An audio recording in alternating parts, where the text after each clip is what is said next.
Welcome to episode 6 of the Mile 20 podcast, where epic shit happens.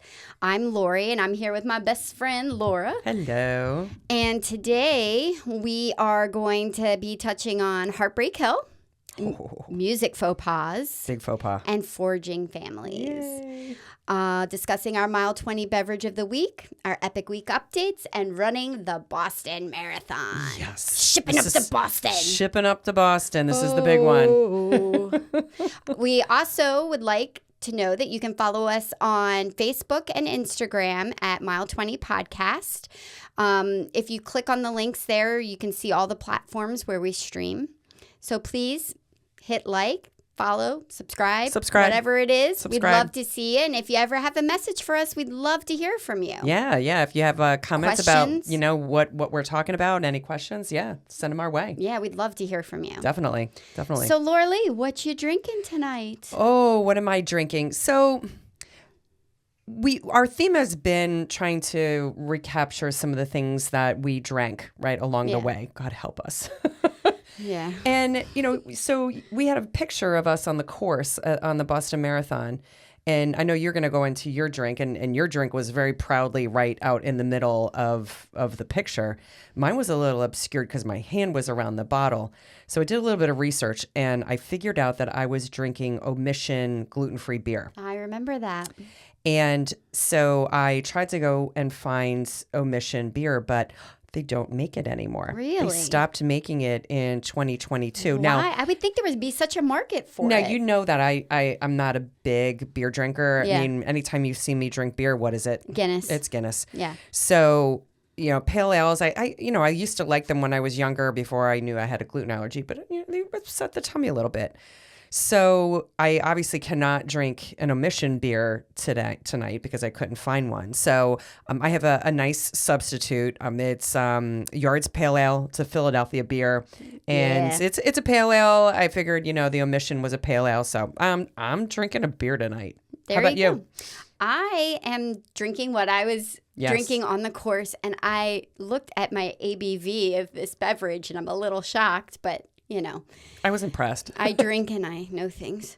I am drinking the Victory Golden Monkey. That is, at Mile 20, I drank a 9.5% beer. Oh my God. Dude, that's hardcore. And where is Victory from? Victory is our local brewery here in Downingtown. So Hoorah. We love them. Victory has just great brews all around, and even the place right in Downingtown. Yes, it's got great food, and you can get growlers, great and ambiance. Yeah. It's just a nice place to visit if you're good ever in point. I totally agree. If you're ever in the Philadelphia area. So cheers, my friend. Cheers to Boston. Here's to Boston. Oh man, I haven't had a beer in a long time. I wonder why at first sip everything was so warm going down. It's because it's a high alcohol content. Good grief. So Laura, how was your weekend or week? Tell us what you been up to. Yeah. So last week I mentioned that it was our daughter Maddie's birthday on Monday, this past Monday, and we did do Topgolf. Nice. Yes, and so we did Topgolf in King of Prussia, Pennsylvania, and it was neat. They had heaters for us. So you were comfortable the whole time? Totally comfortable. In fact, at some point in time, Jim had to kind of step away from the heater. He was like, "I'm on fire. This is way too much for me." But yeah, it was neat. And Maddie and her husband Matthew, they really aren't golfers, so it was nice to kind of explore something that was new, for both of them. Yeah. And I guess Maddie had kind of given Matthew a little bit of a heads up that hey, my mom can hit a golf ball. So the first shot I get up there and that thing freaking soared. There wasn't any wind, so it wasn't like I had a good tailwind and it carried it or anything. Oh, you're lucky because we've had some wind. Yeah. But it was just it was just the four of us, and we had dinner, there, and it was just a really, really fun event. And it's nice to do something new. Yeah. that you don't normally do. And then we had another birthday. So this past weekend, we celebrated my brother-in-law Keith's 60th birthday. Oh, happy birthday, Keith. Although now he says he's like Benjamin Button, and he's just going to reverse age. So nobody is allowed to celebrate his 61st, 62nd, 70th birthday in the future. It's all going to be backwards. Okay, so he's going to be like 55. He'll celebrate his 50th birthday again. Yeah. At some him. point in time we will. But my sister Megan planned a little surprise dinner with just the family, and we went to La Sponda in Downingtown, and it was nice. He was surprised. How's the food there? It was good. It was good. It's Italian food. But I had this incredible fish dinner and just really nice gluten-free options for me. But everybody else had pasta and eggplant rollatini and stuff like that. So sounds good. yeah, it was excellent food, and the service was fantastic. Oh, great! And most importantly, Keith was surprised. So that was the most important thing. So he had a good time. We had some good family love. Yeah, so it's nice having a couple birthdays in the same week. How about you? Not much really during the week. It's kind of same old, but yesterday I had fun. I had my friend Barb and I there. Oh yeah. Yeah. You guys are killing it. There is a trail in the Philadelphia area that starts at a National Historic Park of Valley Forge. It's called the Horseshoe Trail that starts in Valley Forge. It is 140 miles. Whoa. And Barb and I started sectioning it in 2020. Yeah, because I did a section with you guys a long time ago. Yeah. Yes. Yeah, in the snow. Yeah, that was fun. That was a lot of fun. That was a lot of fun. But she travels a lot because she's like an intrepid explorer. She's got a camper van and can work while she's on the move. A nomad lady. Yeah, she is. So she's traveling, and then I like to travel, and then sometimes we offset with our traveling, so we're never around each other. And then we don't love hiking in the summer because of the bugs and the views aren't as good. So anyway, long story short, there's 10 maps of the 140 miles. We're in the middle of map 8, and we did a section yesterday that brought us into Hershey, PA. Oh, wow. It was not the greatest section. It was a lot of road walking. However, after we got done hiking, we went to Rising Sun Bar and Kitchen, which is like, at first, when we were driving up, it looks like just like a local kind of dive bar in a town type of thing. You go in this thing, and it was packed. Well, it was Sunday, but it was packed. The bar was full. It was beautiful. Like, the decor was beautiful. It was in an old colonial like type building, but they took out. It was in Hershey? It was in Hershey. Okay. They took out. They kept the beams for the second floor, but took out the flooring, so you had a 2-story effect. Oh, but nice. The beams kind of made it feel intimate. Yeah. But it was very lofty, and it was brick. And the food, I got a fish taco. It was so good. Oh, I love a fish taco. It was so good. And then last night, we had a birthday party for, sharing birthday parties for 2 of my nieces. And then, that was about it. And then what did we do yesterday morning with Julie? Oh, yeah. Well, before all of that, Laura and I, for the last year, really, like, we finished the 50 states in December of 2023 and kind of went blah, blah, blah, blah, blah, with our long distance running. We took a break, and then I got consumed by Maddie's wedding and bridal shower and house projects and so all forth. Of that. And then we kind of started training, and then injuries started popping up for marathons in the fall. So then we wound up deferring. So we really haven't been running much. It's our first time in a long time we did not do a marathon in a year. Yes. Oh, I haven't done. That's the first time since 2010 I haven't done a marathon. Yes. Yeah. About the same. So I'm a little squirrely. Yes. Yeah. So what did we do on Sunday morning? We ran 5 miles. We ran 5 miles. It was like finding my church again. I'm I was very happy all day yesterday. It was wonderful. Yeah. It was that was. I was just really, really happy. Like, that I kind of got over that mental hump, and you didn't have any lingering pains today, nothing, right? No pains, no nothing. That's so we are golden. We're golden, girl. Yep. Yeah, because we're going to be running the Broad Street Run in Philadelphia at the beginning of May on my birthday. Yeah. Yeah. So that'll be fun. That is fun. So we got to train for that and fundraise. Yes. I had a fundraising bib. Yeah. Well, we're going to talk about fundraising in a little bit, so That's you can't complain true. about your fundraising. My $500 fundraising. Yeah.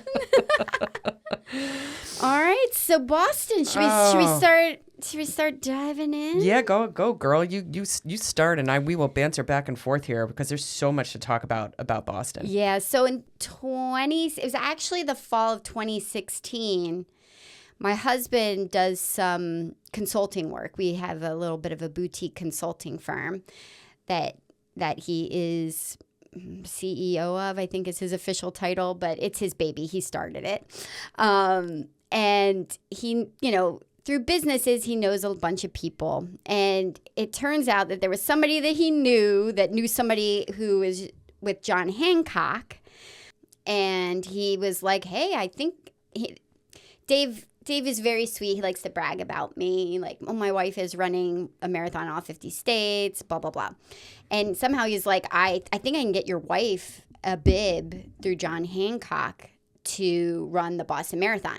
So some of the things that make the Boston Marathon special, let's just sidebar this, is the fact that it is extremely competitive to get into. Mm-hmm. There is qualification times. Like fast people run Boston. Yeah. So at 51 years old, for me, I would have to run a 3-hour, 50-minute marathon. Sub. I'm sorry.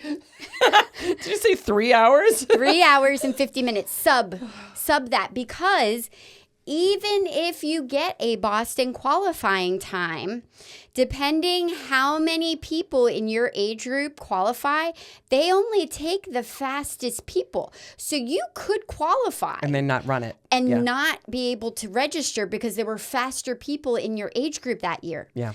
So it is really, really hard to get into the Boston Marathon. I never thought in a million years that we would run Boston.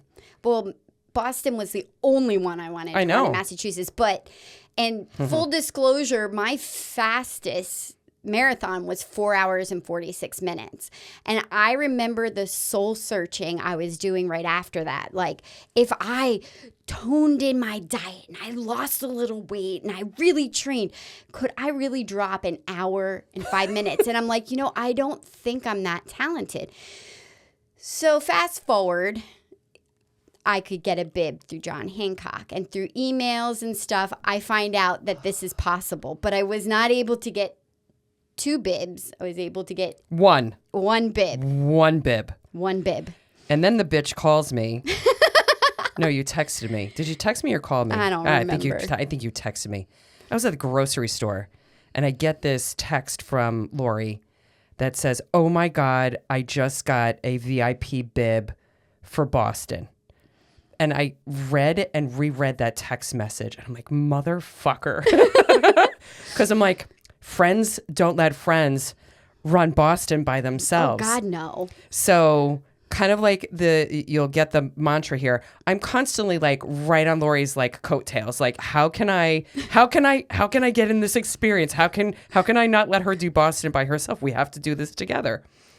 And I researched a ton of different ways to go and get in. And you tried with leukemia. Leukemia team and training. Right? Because I had fundraised for them, and I got a want on that.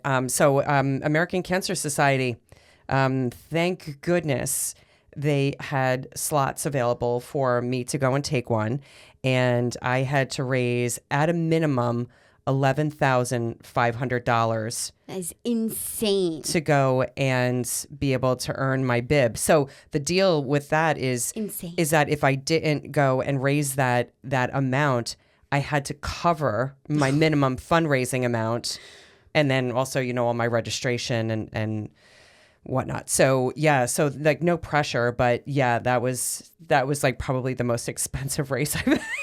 Like a lot of pressure to make sure I got the bib. So, but I did. You did. Yeah. Yep. Oh yeah. Yeah.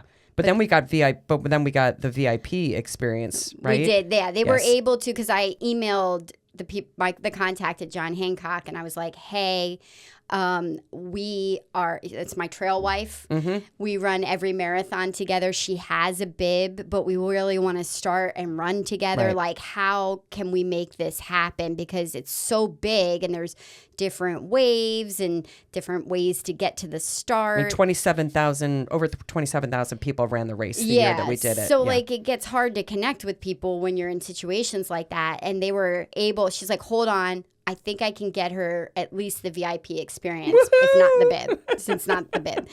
So then I loved you again. Yeah. So it was a nice experience. I mean, John Hancock really laid it. I know it's Bank of America now, but they really laid it out. It was like beautiful. We had a coach, a police escort bus, yes. to the start. Yes. The bus drops you in Hopkinton. Yes. So the course is a linear course. So you drive way out to the burbs. 26.2 miles out. To be exact. To be exact. And they drop you and you run back to Boston. But when they dropped us off, we were able to hang out in the cafeteria. Yes. And I feel like it was warm that morning, even though it was I feel like we were looking at people outside going, that looks miserable. Yeah. I think people were it was really sunny and people were trying to find a shade. Yeah. Yeah. I mean, they had some tents set up, but people were crowded. Yeah. Yeah, definitely was not enough. I mean, with that many people congregating at one point. But I do remember when we were sitting in the cafeteria. I mean, we were sitting on the floor, and we were so afraid to go and use our phones, like overuse our phones, because we wanted to ensure that we had battery life. Oh yeah, because we had to get picked up on the bus at 6 a.m. in the morning to be shipped out, but our start time wasn't until 11:15 a.m. Yeah. And so we get into a routine when you have a race that's maybe at 6:30 to 7:30, 8 o'clock in the morning. You have some, whatever it is that you eat right before a race, and then you go race. Well, we woke up and we had some food. Yeah. And then like we're we had to sitting have there. breakfast. We're like, shit, do we eat like lunch? Like we were so like off in terms of, like our routine. Yeah. And I just remember it was like watching water boil sitting in that. But I was very grateful to have had like overhead cover and, the people were very, very air nice in there that we interacted or with. Heat, whatever it was at the time. Yeah. But at least, we had a place to sit and it was had comfortable. Water and food and everything. It was great. Yes. Very positive experience. So the Boston Marathon, oddly enough, it is held on a Monday. Yeah, Patriots Day. Right. Yeah. So talk a little bit about that. Yeah. So it started. Well, it's the oldest marathon in the world. In the world. Yeah. Longest running. It started in 1897. I believe Patriots Day was established to commemorate the Battle of Lexington and Concord, which was the beginning of the American Revolution. Yes. And the original Boston Marathon course was the original ride of Paul Revere. Which is really cool. Just the history of it alone is super cool. It is. And we ran it. He was on a horse. Like, what a slacker. I know, right? And and so we ran it on April 17th, 2017. So I said earlier, had like over 27,000 people who actually ran the race. And the other cool thing, while we're talking like dates and times, it was the 50th anniversary of Catherine Switzer running the Boston Marathon, being a registered and a runner that completed the marathon as a woman. Yeah, she was registered as what, KV Switzer, I believe? Yes, because at the time in 1967, when she registered and ran her first Boston Marathon, women were not allowed to run marathons or run the Boston Marathon because, we might hurt our little bodies and we're so forth. We're so delicate. And And so Catherine ran the marathon with her boyfriend at the time, a couple other people that she knew. And there's an iconic picture of her running in a let's call it a growfit. It was a gray sweatshirt, gray sweatpants. And the race director ran across the runners and was grabbing at her to pull her off of the course. Yeah. and the folks that were with her, kind of blocked her, and she finished the race. And it was one of those iconic moments because, fast forward when we ran Boston, number 261, right? So that's the number that she wore in her first marathon. Nobody else can have that number in the Boston Marathon. I just got goosebumps like thinking about that. It's just, she really paved the way for us. Which now, most of the fields that run marathons, I think almost over 50% are women now. Yes. That are running marathons, which I think is amazing how that has evolved over 50 years. Over 50 years. And man, could you imagine being Catherine Switzer and just looking out? I mean, you want to talk about a pioneer, right? Yeah. And starting a revolution. Yeah. And really just paving the way for us. I had the opportunity, if you remember. I do. I was at a conference for work in New York City, and she was one of the guest speakers. They had a panel of a bunch of, athletic women, professional women, and she was one of them. I got the balls enough to go and get up to a microphone and ask a question. Or it was more like I was telling her that, she's my role model. Yeah. And as I'm talking, me, I'm not super emotional. No. But dude, I started getting all verklempt. So I'm talking to Catherine Switzer, and she's looking at me and she's acknowledging me. And she says, after we're done, let's meet at the back of the thing. And I was like, oh my God. From that meeting, I got a signed book by Catherine Switzer. And you know what, Laura? She just a wonderful woman. And I thanked her. I thanked her for, just paving the way for enabling me to do this, for enabling you to be able to do this. And so I thought that was our pretty. Daughters. And our daughters as well. Yes. And then hopefully, generations to come, within our families.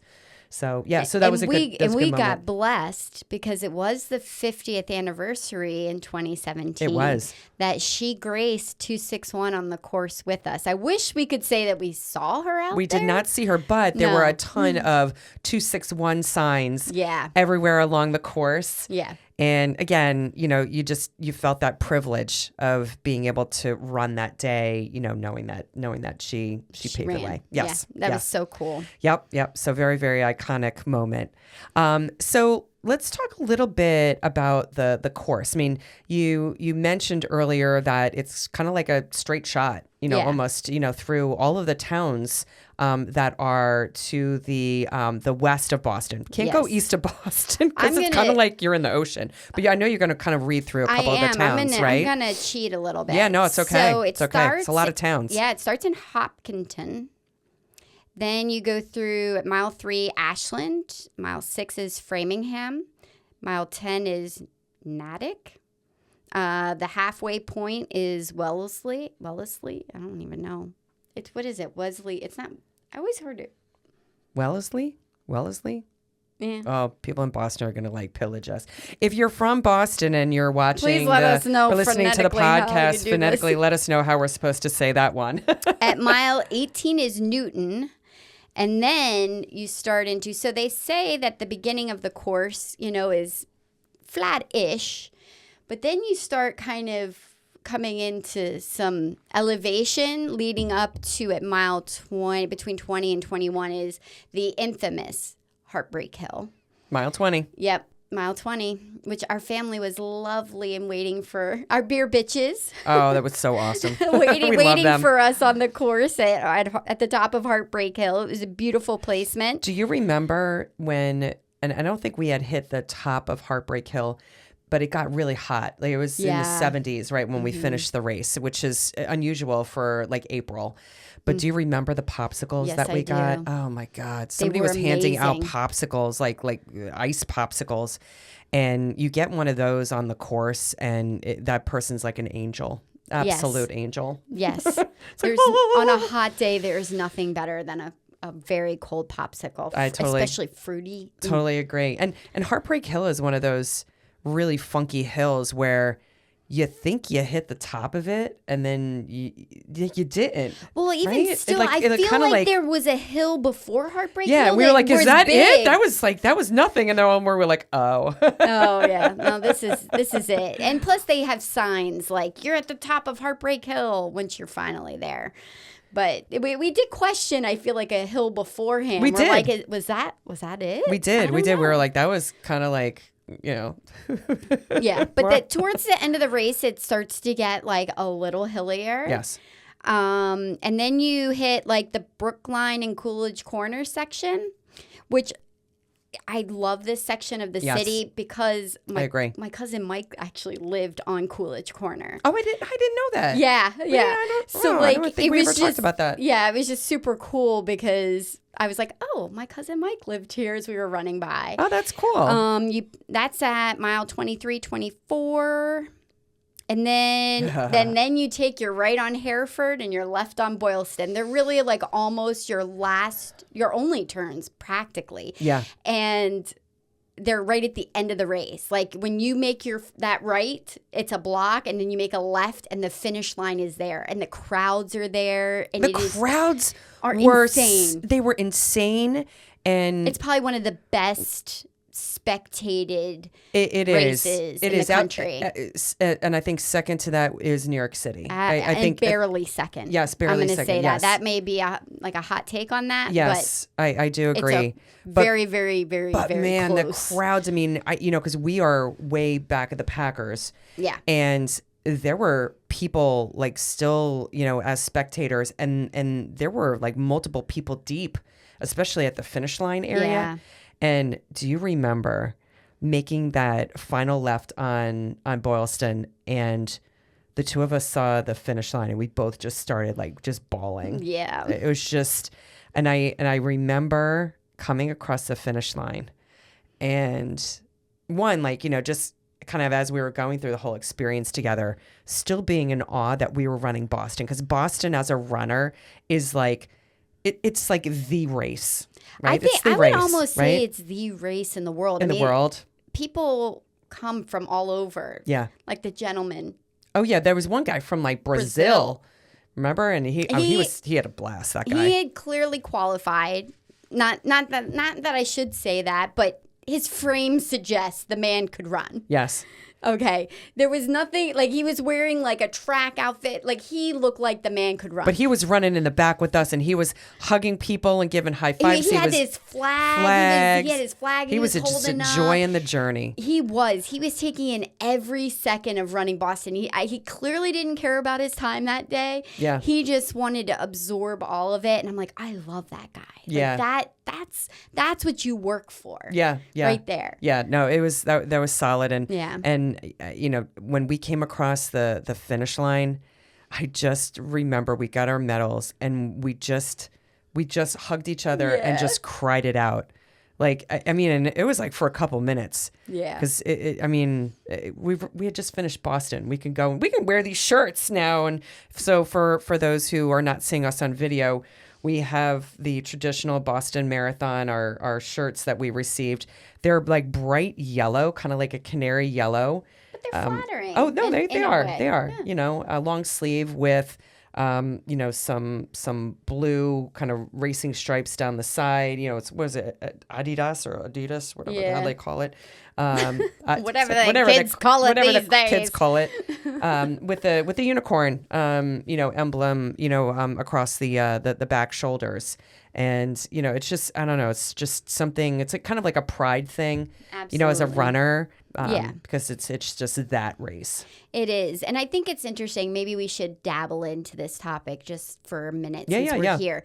Like, I don't wear this a lot, but I don't feel any less proud because I didn't qualify. I think that there are a lot of people that feel like they can't run Boston because they have to qualify for it, and they wouldn't want to do it any other way. And after experiencing the other side of it, I say that's bullshit. I totally agree. That's bullshit. It's a race. It's a race, and you still run at 26.2 miles. There are thousands of people that do what we get did. VIP bibs. They fundraise. It has a 6 hour and 30 minute cutoff. I was about to say 30 seconds. I don't know why. That just made 6 hours and 30 seconds. It's kind of exact. Yeah, 6 hours and 30-minute cutoff. So really, I mean, not everybody is running their Boston qualifying time. It's okay. It's okay to find another way to Boston. It is. I'm not a fraud because I didn't qualify. Right. I can wear the gear with pride. I got the same medal that the dude going in at 25th got, just like I did any other race I ran. Yep. So don't shoot yourself in the foot and say, I'm never going to run Boston because I can't qualify. It's bullshit. Now, maybe you don't want to raise $11,500. That's justifiable. Okay? I will allow that excuse. It was really hard too, by the way. I remember you were selling shit. I was selling shit. Everything.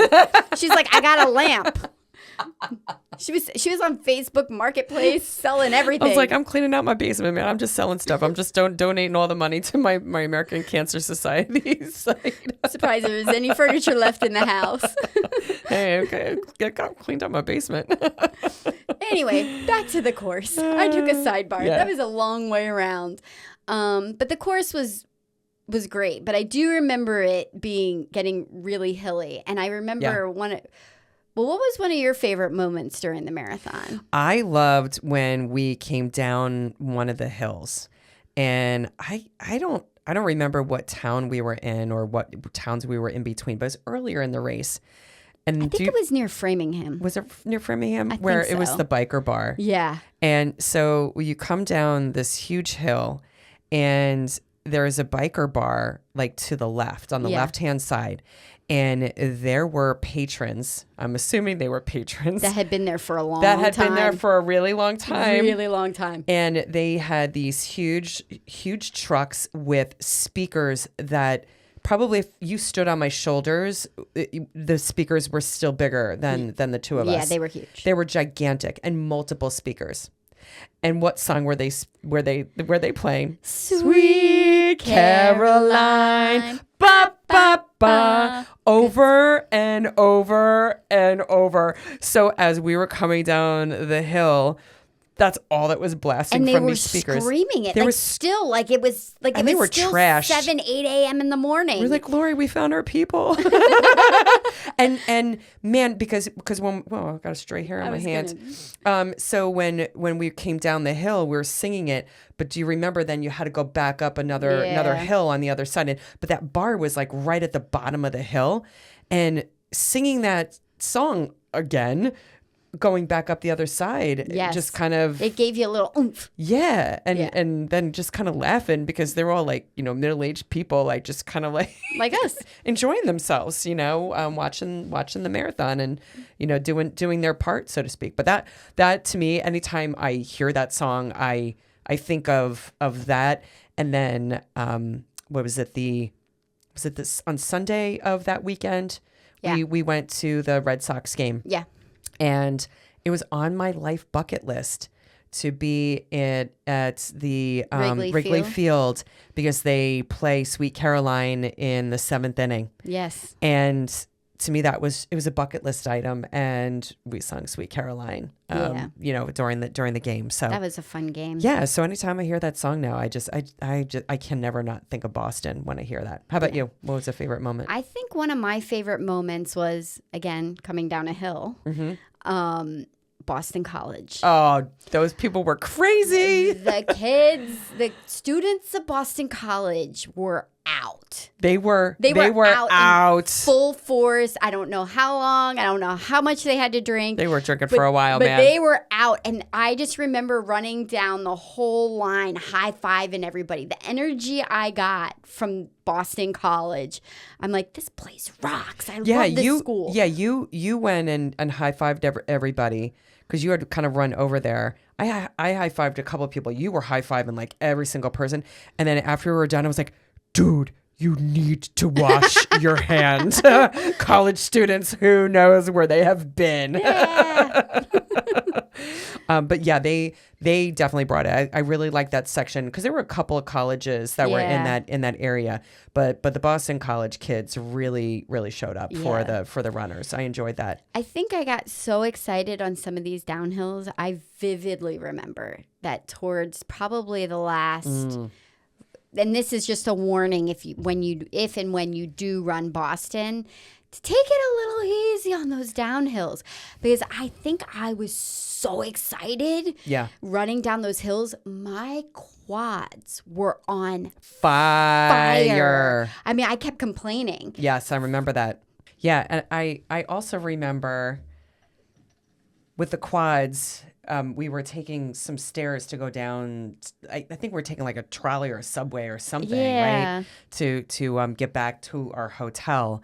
And I remember like all of us having a tough time going down the stairs because of those hills. Yes. Yeah. Stairs are not your friend when you have a very hilly course after a race. And you know what? I felt like we knew we were running Boston. Yeah. We were doing hill repeats. We were doing, and in our area, it's right hilly. outside of Philadelphia, it is very hilly. So we did a lot of hill preparation. But again, I think what you were talking about earlier, where you get the momentum of the crowd, and I think one of the downhills was like with the Boston College kids, yes. and you were running down the hill like all excited about it. And it was like, oh my God, So I remember as a kid, when you run downhill, it just seems easy. But after you've probably put in about, 16, 17 miles on your body and you're going downhill, it's like, you might want to take it a little easier. Yeah, I did not. Yeah. I paid the price at the end of that one. Yeah. It was a little painful. So word to the wise, slow down, take it easy. Yes. You don't have to race down those hills. Yes. All those people are still going to be there to high five you. I agree. All right, let's talk about how we got to Boston. Oh, that was actually pretty cool. I don't remember whether it was you being anal or me being anal, but I'm like, we're going to leave at 5 a.m. That was you. That was me. That was you. Yeah. We're leaving at 5 a.m. because I'm like, I don't want to deal. Like, when you leave from the Philadelphia area, which is south of Boston, you have to go through New York and Connecticut. And Connecticut is an absolutely lovely state. I love Connecticut. It's a shithole for traffic, though. I fucking hate driving through Connecticut. It's a shithole for traffic. Yeah. Always stuck in traffic. Love people from Connecticut, but it's a shithole for traffic. Always in Connecticut. Yep. Anyway, Agreed. I'm like, let's leave at 5 a.m. It was perfect. Like we sailed, and Maggie rode in the car with me. We did car karaoke almost the entire way up. She introduced me to some music. I introduced her to Meatloaf, Yes. Paradise by the Dashboard Light. So I feel like that was my second mom moment with her. Thank you. She needed some education. And clearly, I totally dropped the ball on that one. Because you had Egla and DJ in the car and with Dave. you. And Dave. Mm-hmm. And then Jim and Maddie met us later on up in Boston. So they did not come up on the Friday. I think they met up with us on Saturday. Yeah. And then we had an extra bonus. Because extra bonus, yes, because one of my friends from Ocala, had qualified. Tina and her husband Matt. Tina's a badass runner. Yeah, so it was the first time you met Tina. Yes, Tina and Matt. Yeah, but Tina and Matt had we were friends. Our boys were really good friends when they were little, and I don't know, I just love them. Like they just. They were our couple friend from Ocala that we really stayed connected with. Super fun. And Tina had qualified to run for Boston, but she had then injured her foot. Yes. So we were able to connect with her on the course, but she hung out with us that weekend. Oh, they totally hung out with us the entire weekend. They had their son Dawson and their daughter Morgan with them for that trip, which is wonderful. Yeah. And the cool thing, and you'll hear more stories about Tina and Matt. And we're gonna try and get Tina on at some point. Yes, at some point in time we got to get Tina on. I haven't asked her yet because we've gone on now numerous hiking trips, with them, and they were just here in the Pennsylvania, Maryland area, over last summer. We were hanging out, so we're trying to figure out how to connect, this year. But so we've it was our first time meeting them, but it's been great because we've all forged now a friendship like all together, which I absolutely love. So yeah. It is fun. Yeah. All right. So we drove up there. So it took us like 5+ hours to get up there. Yeah, but right? we rolled into Boston at 10:30. We So did. like the beauty of where we live is that you're like 2.5 hours from DC, maybe 3, 2 hours from Baltimore, 2 hours from the beach, 2 hours from mountains, 2 hours from New York. So like we're so centrally located that it's so cool to know that you can just get up in the morning and be in Boston by lunchtime. In a car. Yeah. Depending on traffic. Yes, depending. But leaving at 5 a.m., we had zero traffic. We got no New York traffic, no Connecticut traffic, no Boston traffic because it was over by the time we got there. Yeah, no, it was clean sailing, and we ended up staying at the Boston Marriott Long Wharf, which is right on the water. Yeah. So when you think about where the Logan Airport is right across the water. From the airport. So, I liked staying there because it was within easy walking distance to a lot of the historical sites, to some fantastic, really iconic restaurants. Yeah. But it was also kind of pricey.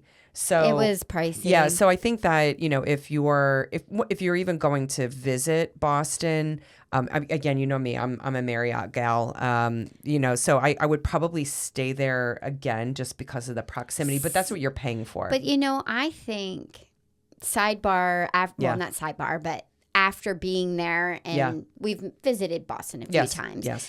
I actually think I would stay at the Liberty where the Alibi is. Oh yeah, yes. Because it's another Marriott. No, it's a Marriott property now. It is a Marriott property. It is now. It wasn't when we went there. Yeah. Yes, it's a Marriott property. So that and used to cool. be. It used to be a prison. Yeah, and they have converted the prison into a hotel. And my husband Jim stayed there for work one time. And then we ended up staying there.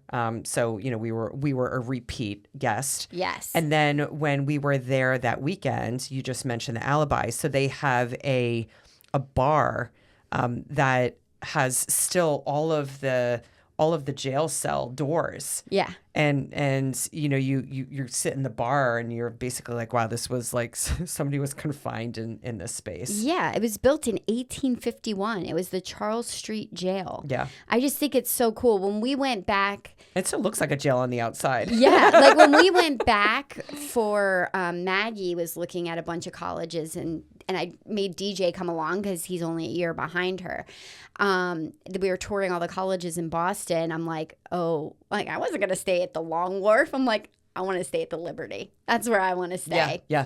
And I think that's where Maddie and I stayed when we were going and looking at colleges in Boston for her. And I think the Liberty's a little pricey too, but it's got a little bit more interior swag with all the history of the property. It is. And you overlook, there's a university that's close by there. And I can't remember which college is very close by there, but there's a college close by because there were a lot of college students around, and I remember that. Yeah, so I was like, Maddie, are we looking at that college? Like we were looking at so many damn colleges. It's a great bar though. It was a really, really great bar. Yeah, so we took the kids to the Alibi bar. Well, it happened. But we had food. It was a restaurant bar area. Yeah, we had stopped for snacks. Yeah. So and adult beverages. So over the weekend, because we got there on, like you said, like around noon on Friday. Yeah. So I think we went to Quincy Market for lunch. We did, because didn't we did our packet pickups on Friday as well, right? Yeah, because we were very anal, you and I. Yes. Do you remember how we thought? I was like, okay, when we approach our swag, I don't usually buy a lot because we know we're running a lot of marathons in life. I looked at my husband and I said, please forgive me. I'm dropping change today on Boston gear. Like, I'm not leaving here with anything that I'm not passing up anything that I want today. Yeah. So you have to buy the Boston Marathon jacket. The jacket. They give you a shirt. These we bought. Are you sure? No, this is the giveaway. Well, we got one that said John Hancock across the front, That was too. the John Hancock one. We got swag through the VIP bibs. You got the swag, too. I did. Okay. Yeah. All right. That makes more sense of why John Hancock was so big on and they had the little tick jacket thing that they sent us, too. That was really nice. Yeah, I didn't keep that. I didn't keep it either. But it was nice. The thought it was really nice. After you run so many races, you get to the point where you just can't keep it all, and you have to start picking out your favorites. Yeah. So No, but this was the giveaway. Okay. All right. Yeah. All right. So yeah, but I bought a ton of stuff too. Yeah. A ton. But of we were stuff. very anal. Like, we have to get there on Friday because we don't want them to sell out of anything. Right. We want to make sure they have our size. That's right. So we 'Cause were that happens. very. That happens. You get the second day of a big marathon. Yeah, we wanted to get Yes. in there early Yes. to get our swag. But before we went there, we went to Quincy. What did you get at Quincy Market to eat? I don't remember. You don't remember? No, because I couldn't get what you guys got, but what you Yes. got was really awesome. Yeah. So we went to Wicked Lobster and got the hot buttered lobster rolls, which I It know looks delicious. I know that there are different philosophies on lobster rolls, but I am definitely a hot buttered girl. Like, that's just pretty much like lobster, butter, and bread. Yeah. Like, yes. Yes. Yes, please. That is like every time I go to Boston, I gotta go to Wicked Lobster. I mean, it was so warm out too that weekend, and I It was recall beautiful. sitting out in like the tree covered area outside of Quincy Market, and y'all were eating your food. I do not recall because it was not memorable what I was eating, but I remember sitting outside and just really enjoying like the people watching, and just kind of being almost like in the heart of the older Boston area. Yeah. And, just the vibe of the city just had some good energy that day. And you could just like, and even when people aren't running the race, like a lot of people go out to go and be part of it and be, the spectators. Yeah. It's like their thing, Yeah. and the people of Boston are so incredibly proud of that, Yeah. as well. So, so it was fun going to Quincy Market, as well. So I definitely love- recommend that. So I always say, like, I love the cities. There's a lot of cities I love in the U.S. Of course, Philly, our hometown. Like, I have an affinity for Philly, but a really, really close second to Philly to me is Boston. Like, Philly, and I think it's the same kind of It's blue collar vibe in a way, Blue collar. but they held on to a lot of their colonial heritage. Yes, I agree. Like, New York, I love New York. New York's great for all that New York is, but New York bulldozed a lot of their colonial heritage. Yeah, because it built skyscrapers. Right. Yeah. You can't, there isn't like that bricky colonial feel. Yeah. Boston and Philly preserved that. I agree. And I think because they're similar in that got way. character. Yeah. Like, I love Boston. Yeah. I just drive with that Yeah, city. and Boston, it's much like Philadelphia. It's very spread out. Yeah. So, there's a lot of places to see. Nooks and crannies. Yeah, a lot of nooks and crannies. So, while we drove into Boston, we really didn't touch our cars like almost the entire time we were there. Yeah, definitely not. we walked around and and we're able to go and kind of see things Yeah. by foot. The other thing that I enjoyed, because that Sunday was Easter. So, before we all went to the Red Sox game on Sunday, Jim, Maddie, and I found a restaurant. We did brunch together, the three of us. And afterward, we walked a little bit of the Freedom Trail. Yeah. And so that was really neat to go and read, some of the placards and so forth. So for those of you Yeah. who've not been to Boston, the Freedom Trail is really, it's a cool thing that the city of Boston did, that they have a marker, like a line that follows along the sidewalks. It's 2.5 miles. It takes you by pretty much every notable, yes. historic place within the city. So it's great because you follow the Freedom Trail, Yes. and you can walk it, and it's just a lot of fun. Yeah. And we hit like some restaurant where they had a Bloody Mary bar. Ooh. And I wish I loved Bloody Me Marys. too. I man. say that. I say it, and I like them in theory. yeah, but I mean, people like jacked up their Bloody Marys. They had about like 20 different like accoutrements like on their glass and stuff with like big sticks of like thick bacon, and I don't know. I was a little jealous of that, but I don't know. I just can't do a Bloody Mary. I know. I'm a mimosa girl. Yeah, it's just not my jam. All right, so what did we do on Saturday? So we did bib pickup Yeah. on Friday. Bought a shit ton of stuff, Boston gear. Saturday was fun. We weren't the only ones that picked up bibs on Friday, though, if you recall. Oh, yes. So Ella, my youngest, had been in a phase, which she kind of fell out of a little bit later. But the previous season in 2016, she had started picking up running some 5Ks. Yes. And she and my husband were supposed to run the 5K together at Boston. And I can't remember which. My husband sometimes is prone to injury. Which injury? I can't remember what injury he had at the time. I'm sure he would remind me, and I meant to ask him before I came over here today. But he wound up last minute because he had to bail. Yes. And Maddie, my daughter, took the bib, and the two of them ran, and she didn't even have running shoes with her. She did not. She ran a 5K in her Converse sneakers. Oh my God bless her. just to take care of Ella on the 5K. And Ella was like small at the time. Like, she was young. Yeah, I mean, she was 10. Yeah. And so, or not even. Yeah. She was almost 10. Almost 10. Yeah. And I remember Maddie, afterward, because Dave was like, how come you didn't run faster? And Maddie was like, well, there were a lot of dogs along the course, so Ella kind of wanted to count all the dogs, like, as we ran. But I think that was, we talked in the beginning about, like, forging families together. Yeah. And this was, like, I think that special time in, like, because we've been sharing that, our friendship had been getting closer, but it was like that first time where our families came together. And we all kind of clicked. We all clicked. Yeah. Like, just solidly clicked.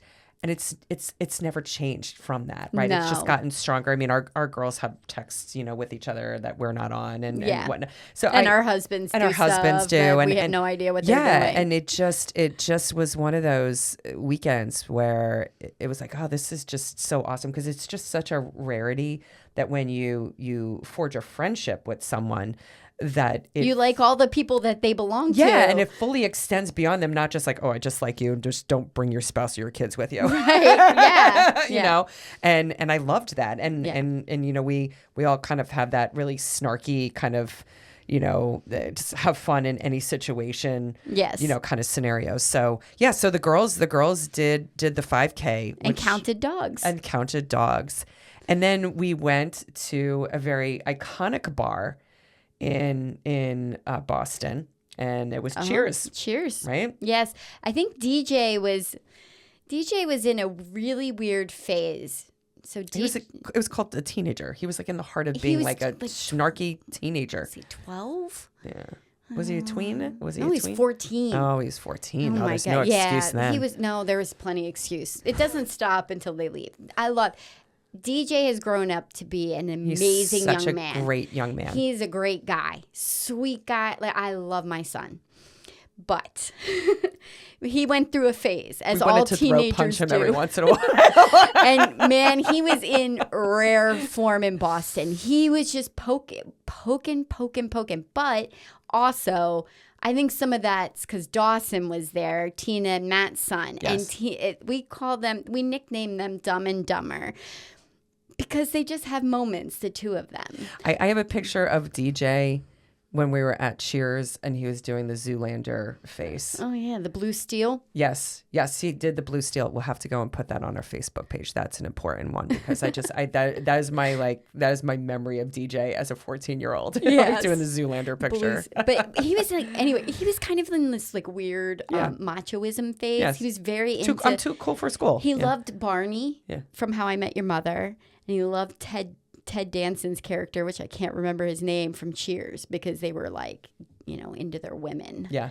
And I'm like, great. Like, these are the idols you're looking up to right now. But he was like so into Cheers because of Ted Danson's character and how good he was with women. I don't know. It was anyway. But it was neat. It was neat going to the bar, and it's very touristy. They have a ton of pictures of the cast, from the show, but it was cool going and seeing it. Would you go back there? No, me neither. I'm like, it's one of those like one and done kind of scenarios. Yeah, and it was nice. Yeah, and the bar was like, it was bar food. It wasn't anything special or memorable, but I'm glad we went and we got to see it. Yeah, I'm glad too. Yeah, it was a good time. Yeah. And then so we talked about going to the Red Sox game. on Sunday. So anything memorable from the Red Sox game? There was a lot that was memorable, but not a lot I'll mention about it. But yes, I can remember it's Wrigley Field, but it's hard, when you're a Phillies fan. Yes. Of course we want to go. You're like, do I root for the team or like what am I supposed to do right now? It was just, I felt like it's rare that I feel like a tourist. I felt like a tourist going to a Red Sox game. Yes. Because it was a little out of place. Yeah. But I decided to cheer on the home team. But, I think the girls all sat together and then the boys all sat together. Yes. And there was a lot of beverages that we partook of while we were there. Yes. So I think we had a good time. Yes, we had a good time. And I remember at one point in time, Jim and I leaving the seats, and we met up with one of my former colleagues, Shane Portfolio. So Shane used to work at the same company that I do, and he was running the Boston Marathon and was also a fundraiser for the American Cancer Society. Oh, wow. So secretly, I was competing with Shane when. Okay, so how much did Shane raise? I don't remember if I actually beat him in fundraising or not. So I mean, at the end of the day, this went to the American Cancer Society, right? So great cause. But I remember getting online every day to go and see what Shane's fundraising dollars were. I think I did, but how much did you wind up raising? I don't remember. I want to say it was like $15,000 or something like that. It was. I'm gonna have to go back and look and check because I just cannot remember. But I exceeded the $11,500. Did you get extra swag from American Cancer Society for doing the fundraising? I think they gave us a T-shirt. Gotcha. So, but and a bib to Boston. And a bib to Boston. Yeah. So that was the golden ticket. Yeah. But I do remember, doing this little mental competition with Shane, because I had to beat him. All right. So what happened then when we left the Red Sox game? What did we see? Oh, it was so cool. They were setting up the finish line, which I kind of wanted to see and kind of didn't want to see all at the same time. I kind of wanted it to be fresh the day of, but then I was like, oh, there it is. They have this awesome decal that goes across the road. Yes. And I think we both wanted to at least lay on it. Yes, I did. I wanted to get a selfie laying on it, but they were just laying it out and it didn't feel appropriate. Yeah. Oh my gosh, I totally forgot. Saturday night. So my cousin's son, Henry, was he was going to the Berklee School of Music in Boston. So I was able to connect with Henry. We went to one of his gigs. He plays a myriad of instruments, but just phenomenal artist. I think his favorite, I guess I would say, is a saxophone. And so we got to see him play in a gig at a bar. I couldn't tell you which, but we got to watch him play a gig, and you were there. Oh, it was so much fun, and I remember just how well he played and how comfortable he was, just with the band that he was playing with, and just the music was great. I also remember sitting on some really skeevy couch. Do you remember? Yes. It was like, this couch has seen some action. Oh, I'm sure. And it was velvet, but it was kind of crusted velvet. And it was like, I just don't even give me a black light right now. I just don't even want to go and see what's on here.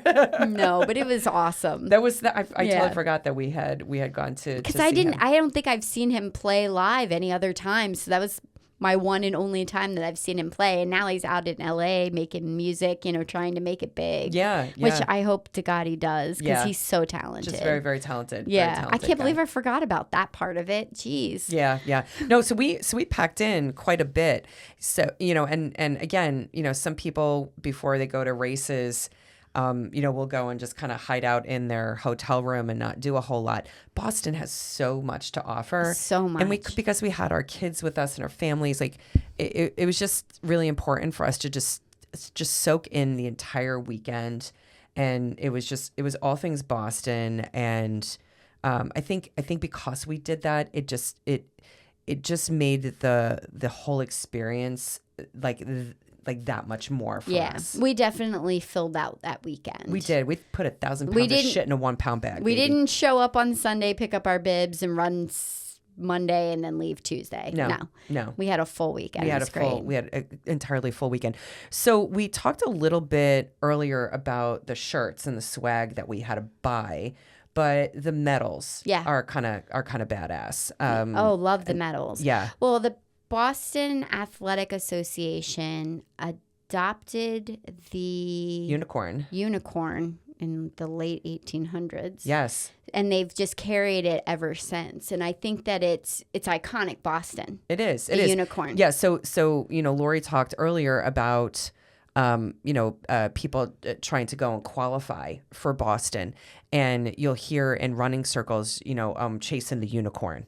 Yeah. Trying to go and qualify to get into Boston, which their mascot is the unicorn. So Lorri and I, leading up to Boston, I want to say like every day on Facebook or like in our text messages to each other, it was some kind of like unicorn, something about like 10 days to Boston, 9 days to Boston. Our friends were probably ready to kill us, or they silenced us for a bunch of days. I think I actually posted something on Facebook that said something like, you can run a marathon and not put it on Facebook. Yes. And I was like, not Boston. Yeah, but not Boston. Yeah, but they do a nice job with the medals. The unicorn is like the quintessential centerpiece of the medal almost all the time. So it's very Boston. Like, it's just unique. Yeah. And is it the biggest medal we have? No.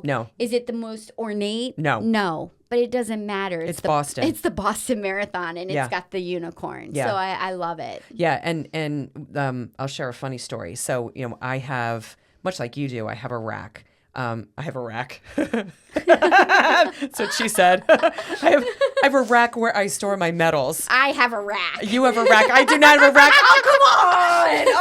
Oh, that hurt. That hurt. My girls feel bad now. But sorry, that was grossly inappropriate. No. It's okay. That's my 9.5% beer. That would not be the first time you made a comment about my boobs, and how small they are. But we both have medal racks where we store all of our race medals. Yep. And so my nephew William, this was a couple of years ago, whenever he would come down to the basement, he would love to play with my medals and kind of do like the Mr. T thing, throw all the medals around his neck. Well, one time he was playing with them, and it was after I had run Boston, and I instructed him that under no circumstances are you allowed to touch the unicorn medal. Ooh. And that's the only one? It's the only one. He can do like whatever he wants with all the other ones. He is not allowed to take that one off. So when like one time Jim was like laying on the ground, and William decided to take all the medals off of the rack and put them all on Jim. And they're heavy, by the way. And so the one medal that was left on the rack was the Boston one, and Jim was like, "Oh, you forgot one." And I remember William going, "Oh no, Aunt Laura won't let me touch that one." So he learns. That's good. It's like the Boston one's kind of special, Only I'm allowed to touch that one. Yeah, it is special. Yeah. It's good to have that one. Yeah. So anything else we didn't cover for Boston? I'm sure there is, and I'll think about it 2 days from now. But of course. At this moment, no. Yeah. I think we're good. So my question to you is, yes. Would you run it again? Would you do it? Would you do it all over again? Oh, any day. Yes. Absolutely. It's Boston. Yes. I can't say no to Boston. But am I going to raise $11,000? No. Yeah. If I stumbled will I qualify? No. If I stumble into another VIP bib, but now it's Bank of America, of course. Yeah. I will accept your Bank of America bib. Yes, we would accept a Bank of America bibs. I love Bank of America. Bank of America is great. You should do all your banking at Bank of America. Yeah, VIP bibs. Yes, I would do it again. If the right opportunity arose where you got a VIP bib and I had a fundraise again, I'd do it again. No, you would not. I've done some crazy shit to go and make sure that we just can't run races by ourselves. But I would definitely go and I would do the whole weekend again the way that we did. Yeah. Yeah. And leading into next week a little bit. Yes. A little bit of a sneak peek. Yeah. To add insult to injury, Immediately when I found out that I got the bib to Boston, I had already kind of in the back of my mind knew that there was a program in California with the Big Sur International Marathon called Boston to Big Sur. It's a lottery, and you have to have a Boston bib already. But if you have the Boston bib, you can enter into the lottery to get also a Big Sur bib, which happens 2 weeks later. Right. Or 13 days for the one that we ran. And the minute that I secured a VIP bib, I put in for the lottery. Which she didn't tell me. Because I didn't think I was going to get it. And then. Until you got it. And then I got it. And I'm like, holy shit, dude. I got into Big Sur. Yeah. On the Boston to Big Sur bib. And yes. Yeah. I'm sorry, my friend. And no, I'm so sorry I caused you stress. It's all good. Life. And so next week we will talk about the Big Sur Marathon, which we both loved. Oh, God. Just that whole 2-week window between running Boston and then Big Sur was just a phenomenal experience. I don't know if you're a runner and you've never done Boston to Big Sur.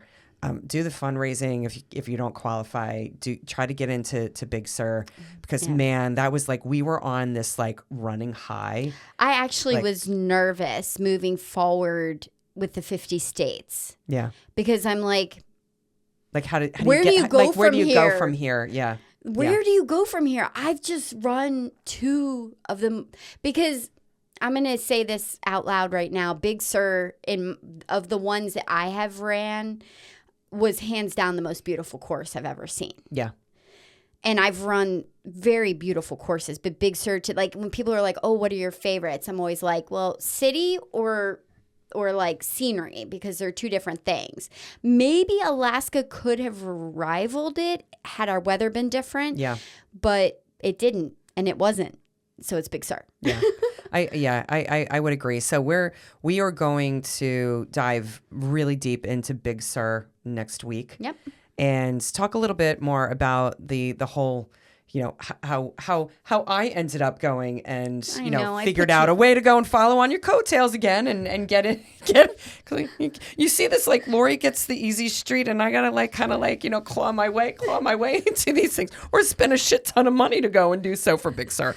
So or raise a shit ton of money. So but we will talk about that next week. So we are super excited that you joined us again this week for episode 6 and go make mile 20 your bitch. We will see you next week. Peace out.